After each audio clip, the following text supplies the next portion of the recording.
Good morning friends. GST platform के YouTube channel में आप सभी का स्वागत है। जी हाँ फ्रेंड्स, जीएसटी के अंदर एक बहुत ही कॉमन क्वेरी, क्योंकि अब दिसंबर, जनवरी, फरवरी और मार्च, ये फाइनेंशियल ईयर एंड होने के जो 3-4 महीने होते हैं, इसके अंदर जो हमारा जीएसटी का डिपार्टमेंट है उसके ऊपर रिकवरी का प्रेशर रहता है। टारगेट्स को पूरा करने का प्रेशर जो है वो बना हुआ रहता है।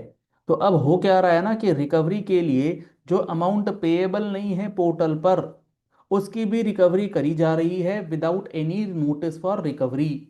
और हवाला दिया जा रहा है सेक्शन 7512 का कि आपका इंटरेस्ट पेएबल बनता था वो हम डायरेक्टली रिकवर कर लेंगे, भले ही हमने कोई भी डिमांड जो है वो बनाया हो या ना बनाया हो, पोर्टल पर दिख रहा हो या ना दिख रहा हो। तो आज के इस सेशन में हम लोग डिस्कस करने वाले हैं वही सारे पॉइंट्स, क्या इस तरीके की रिकवरी करी जा सकती है, और अगर प्रॉपर ऑफिसर इस तरीके की रिकवरी करता है तो आपके पास लीगली क्या ऑप्शंस हैं इन सारी चीज़ों को टेक केयर करने के लिए। तो आप जुड़े रहिएगा इस वीडियो के एंड तक। आपको एक एक बात जो है वो बहुत अच्छे से और डिटेल में समझ में आएगी। ये मैंने आपके सामने ओपन करा है टैक्समैन का पोर्टल, जो कि एक बहुत ही अच्छा रिसर्च और प्रैक्टिस ओरिएंटेड पोर्टल है, जिसके अंदर आपको अगर किसी भी एक पर्टिकुलर टॉपिक, जैसे अभी मैं आपको रूल 142 कैपिटल बी इसका पूरा डिस्कशन करके बताऊंगा, तो आप इस पोर्टल के जरिए जब आप चीज़ों को देखते हैं, चेक करते हैं, तो आपको किस तरीके की रिसर्च और किस तरीके से आप उसको अपने लिए यूज कर सकते हैं वो सारी बातें समझ में आएंगी। अगर आप इस पोर्टल के अंदर देखेंगे तो आपको यहाँ पर इनकम टैक्स, जीएसटी, इसके साथ साथ कंपनी के लॉज, सेबी के laws, international taxation, transfer pricing, insolvency, FEMA, मतलब आपके प्रैक्टिस से रिलेटेड जो भी मॉड्यूल्स हैं, जो भी एरियाज हैं, वो सारे एरियाज आपको यहाँ पर कवर्ड मिलेंगे। इसके साथ साथ आपको यहाँ पर टूल्स दिए गए हैं, और ये जो टूल्स हैं, इन टूल्स के माध्यम से आप क्या कर सकते हैं, इन टूल्स को यूज करके आप इसमें कंप्यूटेशन, आप इसमें जीएसटी के अंदर place of supply, TDS calculator, ये सारी चीजें जो हैं वो डिटरमाइन कर सकते। तो जहां पर आपको टेक्निकली दिक्कत आती है उसके लिए रेडी टू यूज टूल्स यहां पर अवेलेबल हैं। तो आप इस पोर्टल को, आप इस पर्टिकुलर रिसर्च प्लेटफॉर्म को यूज करके अपने नोटिस रिप्लाई में, अपनी अपील ड्राफ्टिंग के अंदर बेहद शानदार तरीके से जो है वो कंपाइलेशन कर सकते हैं। अब देखिए, जिस चीज के मैं बात कर रहा हूं कि आपका इंटरेस्ट, मान लो आपने जीएसटीआर 1 और 3B की फाइलिंग लेट करी थी और लेट फाइलिंग ऑफ 3B की वजह से इंटरेस्ट बनता था। अब इंटरेस्ट डिपार्टमेंट कह रहा है कि 7512 के अंदर ऑटोमेटिक रिकवरी जो है वो हम कर लेंगे, बैंक अटैचमेंट कर लेंगे। क्या बैंक अटैचमेंट हो सकता है?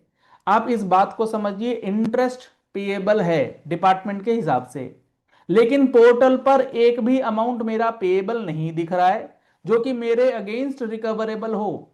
आप किस अमाउंट के अगेंस्ट रिकवरी करेंगे जब तक पोर्टल पर वो अमाउंट अवेलेबल ही नहीं है?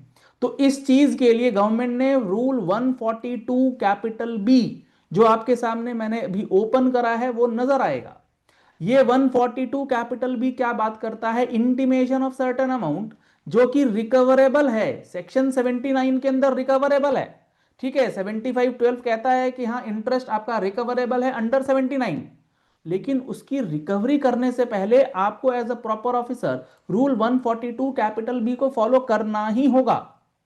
क्यों करना पड़ेगा? क्योंकि इसमें क्लियरली लिखा गया है, where in accordance with the provisions of section 75, read with rule 88C और अदरवाइज। 75 पढ़िए, साथ के साथ रूल 88C पढ़िए, और अदरवाइज कोई भी अमाउंट रिकवरेबल है 79 के अंदर, तो उसके लिए आपको क्या इशू करना है? सबसे पहले पोर्टल पर इशू करना है DRC 1D। DRC 1D issue करके आपको क्या बताना है? DRC 1D इशू करके ये बताना है कि आपके अगेंस्ट ये पर्टिकुलर टैक्स या फिर आपके अगेंस्ट ये पर्टिकुलर इंटरेस्ट जो है वो पेएबल बन गया। अब आप इसकी लाइबिलिटी जो है विद इन 7 डेज पे कर दीजिए, अदरवाइज जो आपकी इलेक्ट्रॉनिक लाइबिलिटी रजिस्टर के अंदर हमने ये अमाउंट डेबिट कर दिया है इसको हम रिकवर कर लेंगे।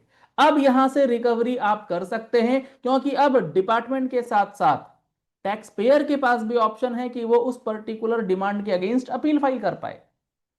तो ये मैकेनिज्म जो है 99% केसेस में, बल्कि मैं कहूं तो 100% केसेस में इस रूल का वायलेशन हो रहा है। इस रूल को बिल्कुल भी फॉलो जो है वो नहीं किया जा रहा है। तो अगर आपकी कोई ऐसी रिकवरी हो रही है जिसके अंदर 142B के अंदर DRC1D नहीं है, तो आप उसे चैलेंज कीजिए। और इस पोर्टल के अंदर आप देखेंगे तो 142B इसका रेलिवेंट सेक्शन कौन सा है, आपको यहां पर बहुत ही एक डिटेल्ड डिस्कशन जो है मिल जाएगा। यहां पर आप देखेंगे तो रूल 142 का रेलिवेंट सेक्शन कौन सा है, तो आपको सर्च करने की जरूरत नहीं पड़ेगी। अगर आप देखेंगे तो यहां रिकवरी ऑफ टैक्स सेक्शन 79 का हवाला है, और साथ ही साथ सेक्शन 75 उसका भी यूज यहां पर किया गया है, क्योंकि इन दोनों ही सेक्शन को लेकर के ये रूल जो है वो गवर्नमेंट ने इंट्रोड्यूस करा है। और इस DRC1D को क्या बोला बाद में गवर्नमेंट ने, कि ये जो DRC1D है it shall be treated as notice for recovery. तो इसका मतलब कि DRC1D एक बार इशू हो गया तो अब वो आपका नोटिस फॉर रिकवरी हो गया, इंटरेस्ट की रिकवरी इसके इशू किए बिना नहीं कर सकते एज अ प्रॉपर ऑफिसर, वो वायलेशन ऑफ द प्रोविजंस हो जाएगा।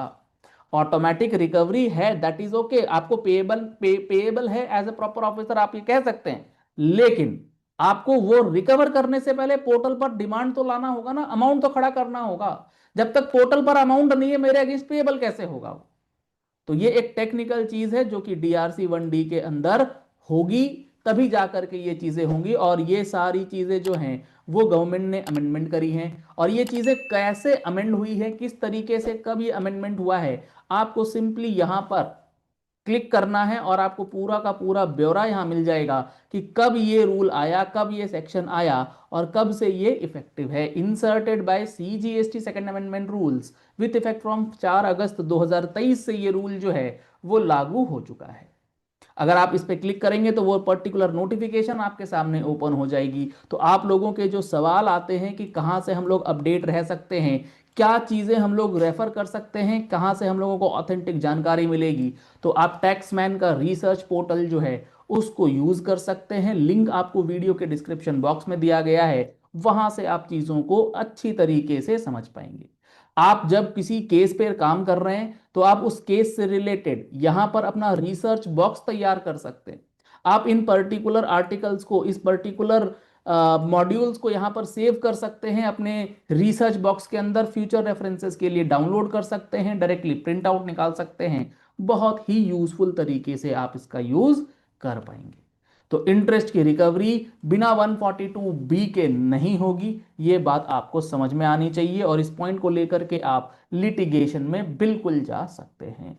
चलिए इस वीडियो को यही एंड करते हैं। आशा करते हैं आपको ये बातें जो हैं वो बहुत अच्छी तरीके से समझ में आ गई होंगी। पहली बार आए हमारे यूट्यूब चैनल पर, हमारे चैनल को फॉलो कर लीजिए, सब्सक्राइब कर लीजिए नोटिफिकेशन बेल के साथ, ऐसे ही इंपॉर्टेंट एंड प्रैक्टिकल वीडियोस के लिए। Thank you and have a nice day.